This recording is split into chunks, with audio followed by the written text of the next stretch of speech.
आज हम लोग जानेंगे एक ऐसे व्रत के बारे में, एक ऐसे दिन के बारे में जिस दिन कोई भी शुभाशुभ कर्म जो है यदि किया जाए तो वह अक्षय हो जाता है, अमिट हो जाता है, स्थिर हो जाता है, जो कभी समाप्त ही नहीं होता है, जन्म जन्मांतर तक वह अक्षय होकर के और टिका रहता है, जिसे अक्षय नवमी के नाम से जानते हैं, जो कि कार्तिक शुक्ल पक्ष नवमी तिथि के दिन यह मनाया जाता है। इस तिथि को अक्षय नवमी तिथि कहा जाता है। इस दिन यदि कोई भी हम शुभ अशुभ कर्म करें, अच्छे कर्म यदि हम करते हैं उस दिन, तो वह अक्षय हो जाता है। उस दिन का एक दाना भी यदि हम दान करते हैं तो वह सहस्त्र यज्ञों के बराबर फल देता है।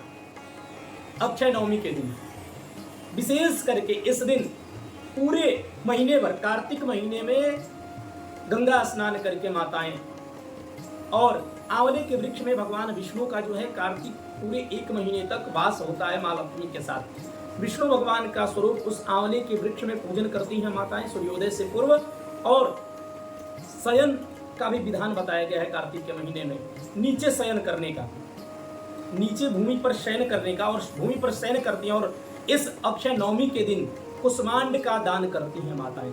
उसमें गुप्त धन रख करके, स्वर्ण चांदी या कोई भी द्रव्य रख करके, गुप्त द्रव्य डाल करके और दान करने से अक्षय हो जाता है, अमिट हो जाता है, और समस्त पापों का क्षय होता है, पुण्य का अर्जन होता है।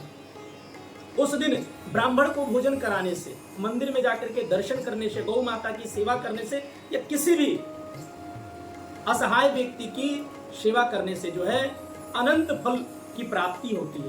तो अवश्य ही यदि आप पूरे वर्ष भर कितनों करते हैं दान, लेकिन एक दिन यदि अक्षय नवमी के दिन किसी भी प्रकार से आपने किसी को भोजन करा दिया, गुप्त दान दे दिया, वस्त्र दान दे दिया, भूमि दान कर दिया, तो वह अक्षय हो गया, जन्म जन्मांतर तक वह टिका रहता है।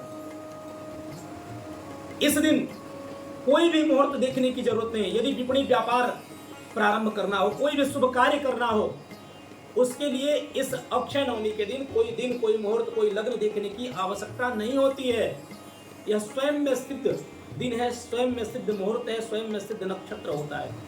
इसलिए इस वर्ष यह 10 नवंबर दिन रविवार के दिन अक्षय नवमी पड़ रहा है।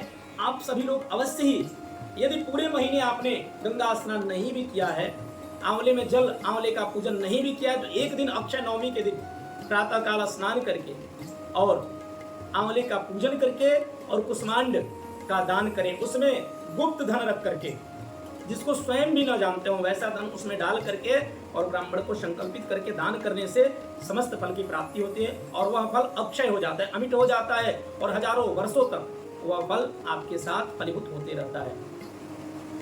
अवश्य उस दिन आंवले के वृक्ष के नीचे बैठ करके अपने सपरिवार, पूरे परिवार के साथ बैठ करके भोजन करना चाहिए। उससे आरोग्यता बनी रहती है, घर में परस्पर प्रीति प्रेम बना रहता है समस्त सदस्यों में आपस में। उस दिन आंवले के नीचे शयन करना चाहिए। गोदान करने से सहस्र फल की प्राप्ति होती है। तो अवश्य इस वर्ष 10 नवंबर दिन रविवार के दिन आप लोग अक्षय नवमी के दिन पूजन करें, दान करें, जिससे कि अक्षय फल की प्राप्ति होती है। आप सभी को अक्षय नवमी की हार्दिक शुभकामनाएं। जय विश्वनाथ।